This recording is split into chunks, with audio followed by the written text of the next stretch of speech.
We are clear of the regular season of college basketball. And for Nebraska fans, that means a big win over Iowa this past Sunday. And we're getting ready for the Big Ten Conference Tournament. And with the March Madness coming up right after that, I want to touch base again with Mike DeCourcy with Sporting News and Fox Sports and talk Nebraska basketball and big dance and all that type of stuff. And Mike, first, thank you for taking a few more minutes with us today. Oh, delighted to do it. We'll get into brackets in a moment, but I want to get to the news of the day. Coach of the Year, Big Ten Conference split, kind of. One media, one coaches. One goes to up in Michigan, and the other one goes to Fred Hoiberg. Your thoughts there? There was no wrong answer in that debate between the two of them. Dusty had an amazing year in terms of the ability to win 19 games in the league. Just an absolutely phenomenal run, not losing any road games in a league where what coaches who look at this league versus other leagues they've been, even including the coaches from the Pac-12 who came in from a different conference as their leagues came in, as their teams came into the league, will tell you that Big Ten road environments are among the most difficult because they traditionally are full and usually very high student engagement. And so the students are terrific fans and involved and engaged, and it makes it hard. So everything Dusty did to be able to go undefeated in this league, amazing. But then Fred Hoiberg and what he was able to do at Nebraska, building a team, obviously getting back. Rink Mass was a huge part of this, but then doing a really effective job in the transfer portal and bringing in Price Sanford, bringing back Jamarcus Lawrence. Obviously, the recruiting of Braden Frager, a player who was somewhat overlooked, but is a fantastic talent, and they've used him very well. And then, of course, bringing Sam Hoiberg into this was not a bad move, right? He's one of the most versatile, effective players in college basketball. I think he needs a little bit more love for DPOY type awards. I believe I put him on my list for some of those types of awards because he's a fantastic defender, does a great job of staying in front of opposing point guards, and is exceedingly disruptive in getting into passing lanes, stealing the ball, and sending Nebraska on their way. Getting to brackets, that's the reason why I keep bugging you, is you put out your own version of bracketology every week or so as we get closer and closer to this coming Sunday. And do you have Nebraska locked in anywhere? Do you have them locked in playing at a certain venue yet? Or what are your thoughts? Well, I think they're still in a position where they are not the highest 3 seed. They are on my seed list. They are the third 3 seed. Iowa State is ahead of them. Difficult to pass Iowa State, but not impossible. Alabama is ahead of them. Alabama has played really effectively on offense, not so much on defense. That's kind of been their program's MO for most of Nate Oates' time there. And so they could go out at any moment of the SEC tournament. So maybe there's some opportunity there. And of course, if the Huskers were to win in Chicago a lot of games, or even go all the way to the title game or win it, Illinois and Michigan State are hanging there on the edge of the 2 line ahead of them. And of course, for Nebraska, what being on a 2 or 3 seed line means is, instead of going to Portland or San Diego, beautiful cities, wonderful places to visit, but a very long way from Nebraska, as opposed to Oklahoma City, not that far, St. Louis, not that far. Those would be the preferred destinations for Nebraska. And if they are able to stay in that 3 position, they would have the opportunity. My most recent bracket, although we don't publish it, when I in order to get it as accurate as possible, I do it for myself. And I would have, because of where they are and the other team's preferences, I would have them going to Oklahoma City, which would be geographically the closest first round site to Nebraska. And definitely Oklahoma City would be the preference, I think, of a lot of fans, especially when you look at the geography of Nebraska, not only Lincoln and Omaha, But out west, you just go pretty much straight south and to the middle, and you're going to Oklahoma City, and it's a 6, maybe 7 hour drive, and a lot of fans, probably thousands of fans, will make that journey if they get that spot. Yeah, I think it'd be great for them to be down there, and that's why I said in order to get to stay a 3 seed, teams like Kansas, a terrific team, and obviously very dangerous with Darren Peterson continuing to escalate his participation, and always dangerous when he's out there. They are on my 4 line right now. Texas Tech, another team that probably out of all the first round sites would prefer to go to Oklahoma City to what else is available to them. And so you want to stay ahead of them and therefore have that chance. Gonzaga, whether they're ahead of Nebraska or behind on the 3 seed line or wherever, it doesn't matter. Gonzaga wants to be in Portland. That's 100% their first choice. So it's not a conflict with the Huskers. But those schools that I identified, especially Kansas and Texas Tech, are in a position where they're competing for something that technically Nebraska doesn't have, but realistically they do at the moment. Staying in the Big Ten, just real quick with Michigan, I know that when there was talk of them being the overall number 1 seed, supposedly they were going to want Philadelphia instead of Right. Buffalo.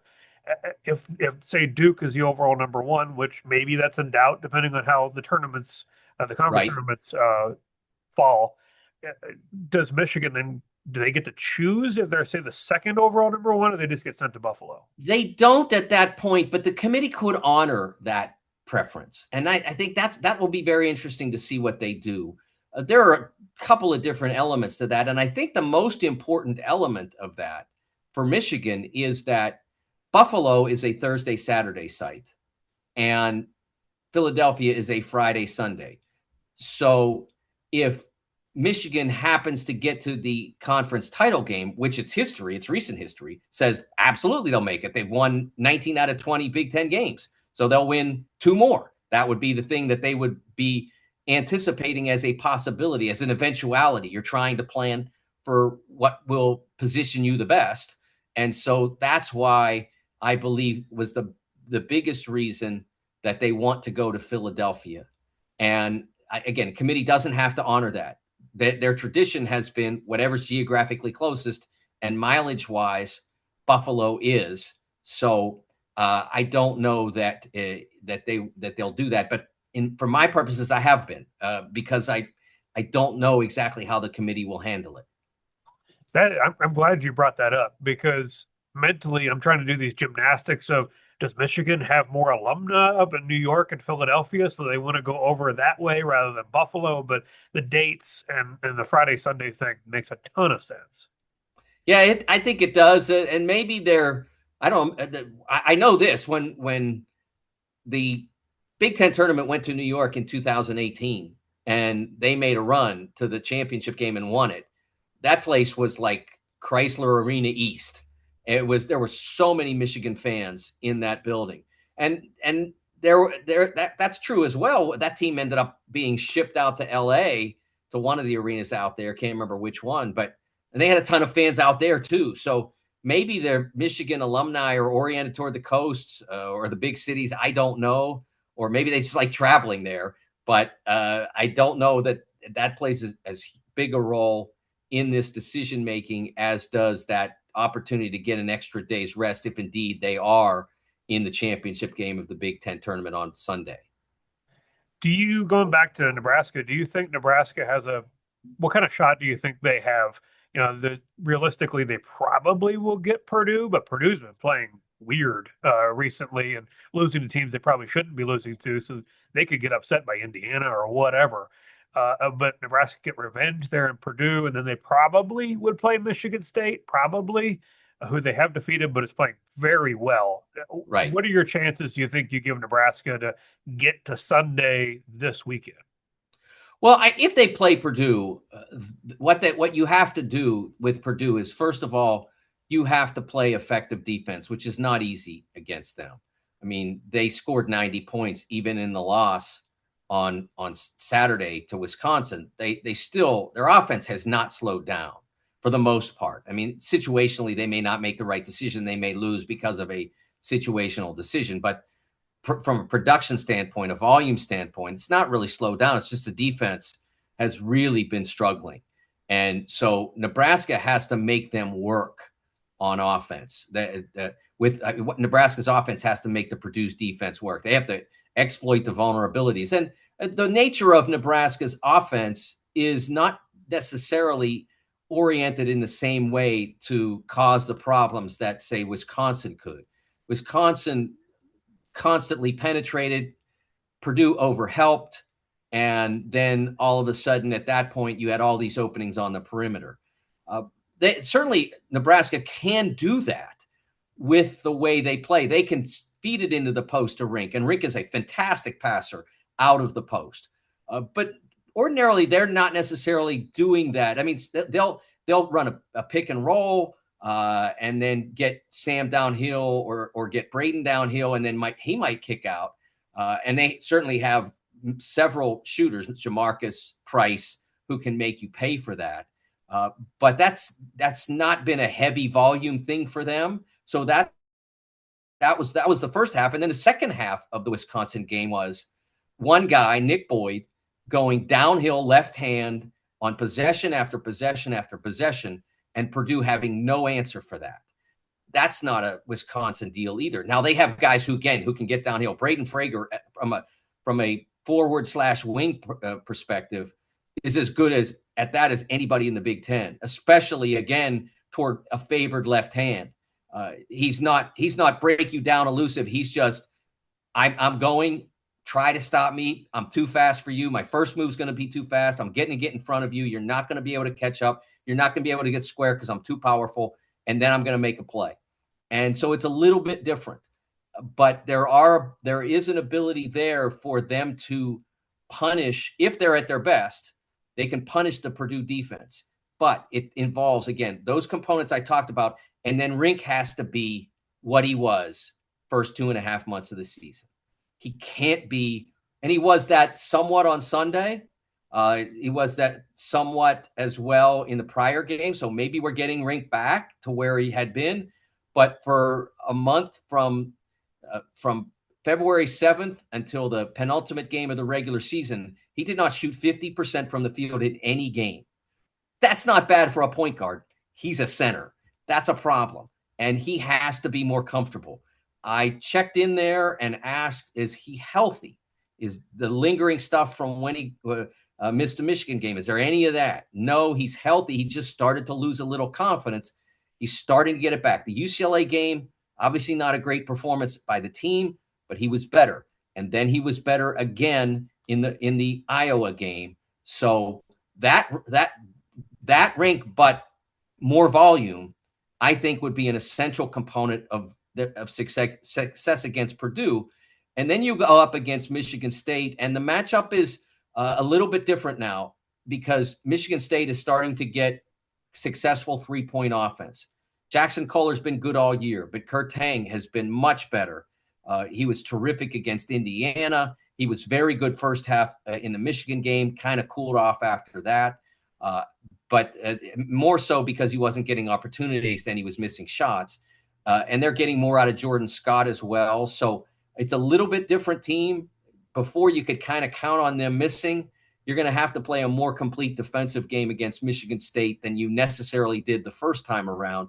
When obviously Nebraska played great, but it's going to be harder to reach that level, I guess is the best way to put that. For sure. And Nebraska, as long as they don't spot Purdue a 14-0 lead at the beginning, they might have a little bit better chance of taking them down in the tournament too. Definitely. What are some of the other teams that a Nebraska fan might want to just keep an eye on as we get closer and closer to Selection Sunday that maybe kind of in that range of a 14-15 seed that Nebraska might find? For me, up until last night, I was kind of pulling for Robert Morris to win the Horizon League. They obviously are out. They're done. Right. But I was hoping for that other weird Danny Nee game of Nebraska versus Robert Morris, where he coached both teams. But what are some of those mid-majors that Nebraska fans might want to start taking a peek at? Well, North Dakota State is in that range. Troy, you can go back and watch their tape because I'd say they're pretty solid as a 14 for me. they have done a really nice job at Troy, and that would be a team I could certainly see them playing. If you go back over Troy's the history of the coach Scott Cross, Scott Cross was the head coach at UT Arlington 5 or 6 years ago, and he was doing a really nice job. And he's an alum of UT Arlington, and he was doing a terrific job. And they got a new AD maybe or something like that. And they said, we're making a change. And everybody in basketball was like, that guy's a really good coach. Why would you do that? And UT Arlington went right down the toilet, and he goes to Troy, and they start winning the league, winning big games, and all the rest of that. So very happy for him. That's a program that you're looking at possibly. Portland State in the Big Sky. That's a team that could be in that range. And then teams in the 15 range that maybe could climb.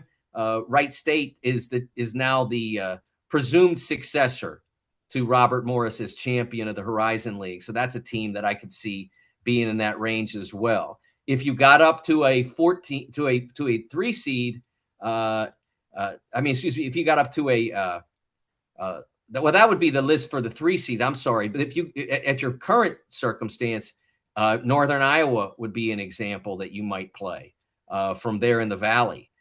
If you look at Utah Valley, which had to fight to get into the tournament because they're leaving the WAC, and they have been the best team in the WAC most of the year, but they are having a dispute over their exit fee from the WAC, and they had to go to court and get an injunction or a restraining order, whichever. The lawyers will know which one it was, in order to be able to play, but they've got that down. Hofstra, coached by Speedy Claxton, maybe the greatest player in Hofstra history, is now their head coach.